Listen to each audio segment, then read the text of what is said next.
বিদআত সম্পর্কে আল্লাহ তাআলা রাসূল বিদআত সম্পর্কে বহু আপনার জানা হাদিস বর্ণনা করেছেন, বহু হাদিস বলেছেন।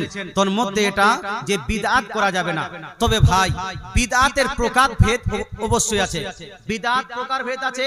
বিদআত প্রধানত দুই প্রকারের। কত প্রকার ভাই? দুই প্রকারের। ইমামুল আইম্মা ফিল হাদিস ওয়াল ফিকহ, ইমাম বড় একজন ইমাম, ইমাম শাফি রাদিয়াল্লাহু তাআলা আনহু, তিনি বিদআতের প্রকার করেছিলেন প্রথমবার। তিনি বলছেন আল মুহদাসাতু মিনাল উমুর আয-যারবান।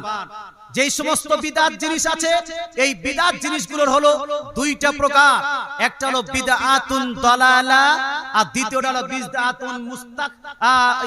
বিদআতুন মুস্তাহাব্বা। অর্থাৎ একটা হলো বিদআতে মাযমুমা আর একটা হলো মাহমুদা। একটা হলো বিদআতে, একটা হলো ভালো বিদআত আর একটা হলো খারাপ বিদআত। মুসলমান আজকাল মুমতাজুল ইসলামকে যখন দেখছি বক্তৃতা করতে, ব্রাদার রাহুলকে যখন দেখছি, এরা বলছে বিদআতকে ক্লাসিফাইড করা মানে হলো পায়খানাকে ক্লাসিফাইড করা। পায়খানা কোনোদিন ভালো হয় বা হয় না? পায়খানা জি গু কোনোদিন ভালো হয়? তো যেভাবে ও বলতে চায়, ব্রাদার রাহুল বলতে চায়, যেভাবে গুয়ের কোনো প্রকার নাই, যত গু সব খারাপ, সব হারাম, সব নাপাক, পায়খানা সব নাপাক, তদ্রুপ যতগুলো বিদআত আছে সব নাপাক, সব হারাম। তো তাদের অনুযায়ী বিদআতের কোনো ক্লাসিফাইড নাই, বিদআতের কোনো প্রকার নেই, বিদআতের কোনো প্রকারভেদ নাই। কিন্তু ইমাম শাফি রাদিয়াল্লাহু তাআলা আনহু বিদআতকে ক্লাসিফাইড করেছেন। বিদআতের দুইটা প্রকার বের করেছেন। একটা হলো বিদআতে মাযমুমা অর্থাৎ বিদআতে সাইয়্যিআ, দ্বিতীয় হলো বিদআতে হাসানা, বিদআতে মাহমুদা। দয়ার নবী মায়ের নবী আকাই নামদার মাদানী তাজদার আহমদে মুখতার জনাবে রাসূলুল্লাহ সাল্লাল্লাহু তাআলা সাল্লামের হাদিস থেকেই তিনি প্রমাণ করেছেন।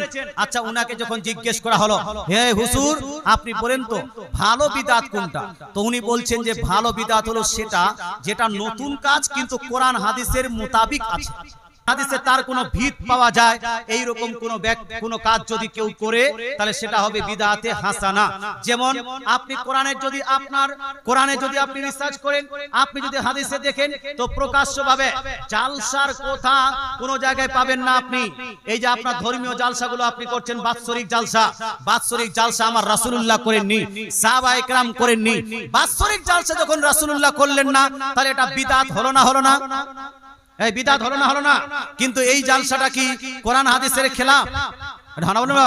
কোরআন হাদিসের প্রচার ও প্রসারের জন্য আমরা এই বাৎসরিক জালসা করেছি। সুতরাং এটা হলো ইমাম শাফি রাদিয়াল্লাহু তাআলা বলছেন এটা হলো বিদআতে হাসানা, এটা হলো ভালো বিদআত। তদ্রুপ নবীজির জামানায় কোনো মাদ্রাসা ছিল না, নবীজির জামানায় কোনো মাদ্রাসা ছিল না, নবীজি কোনো মাদ্রাসা তৈরি করেনি। নবীজি সাল্লাল্লাহু আলাইহি ওয়াসাল্লাম যখন মাদ্রাসা তৈরি করেনি, পরক্ষণে অনেক দিন পরে মানুষ ধর্মীয় জ্ঞান অর্জন করার লক্ষ্যে একটা করে মাদ্রাসা নির্মাণ করেছেন প্রত্যেকটা জায়গাতে। এই মাদ্রাসা নির্মাণ করা যদিও রাসূলের জামানায় ছিল না, এটা হলো বিদআত। কিন্তু এই বিদআতটাকে সাইয়্যিআ, খারাপ বিদআত বলা যাবে না।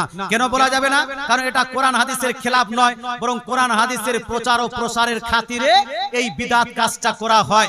যেই মানুষরা বলছে বিদআত হলো একটা গু, বিদআত হলো একটা পায়খানা, পায়খানার যেভাবে প্রকারভেদ হয় না, তদ্রূপ আপনার বিদআতের কোনো প্রকারভেদ হয় না। সেই আপনার ডাবচোর, সেই মাতচোর, সেই আপনার মুমতাজকে, সেই আপনার ব্রাদার সিস্টারকে আমি বলবো, আপনাদেরকে মাদ্রাসায় পড়া এটা আপনার ঠিক হবে না। আপনার মাদ্রাসা খোলা এটা আপনার জায়েজ হবে না। মাদ্রাসা তৈরি করা বিদআত, মাদ্রাসায় পড়াটা হলো বিদআত, মাদ্রাসায় শিক্ষা গ্রহণ করাটা হলো বিদআত। যদি প্রত্যেকটা বিদআত খারাপ হয়, তাহলে আপনাকে মাদ্রাসা বাদ দিতে হবে না? হবে না? অথচ তারা দেখবেন আপনি মাইকে বসে মাদ্রাসার জালসাতে আপনার বক্তৃতা করছে আর বলছে প্রত্যেক বিদআত খারাপ, প্রত্যেক বিদআত খারাপ। আবার ওই মাদ্রাসার জন্য কালেকশনও করবে। যদি বিদআত কাজ হয়, খারাপ বিদআত হয়, সেই খারাপ বিদআতের জন্য কালেকশন করা যাবে?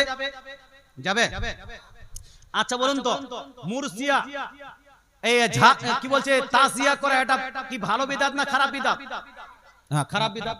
তাজিয়া করাটা হলো খারাপ বিদআত। প্রচলিত যেটা তাজিয়া আছে মুহররম মাসে যেটা করছেন, এটা হলো খারাপ বিদআত।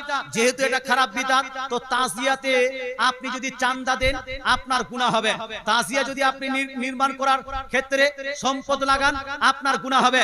তদ্রূপ যদি প্রত্যেকটা বিদআত খারাপ হতো, তাহলে মাদ্রাসা নির্মাণ করার জন্য যেই টাকাটা দেওয়া হচ্ছে সেখানে নেকি হতো না, গুনাহ হতো।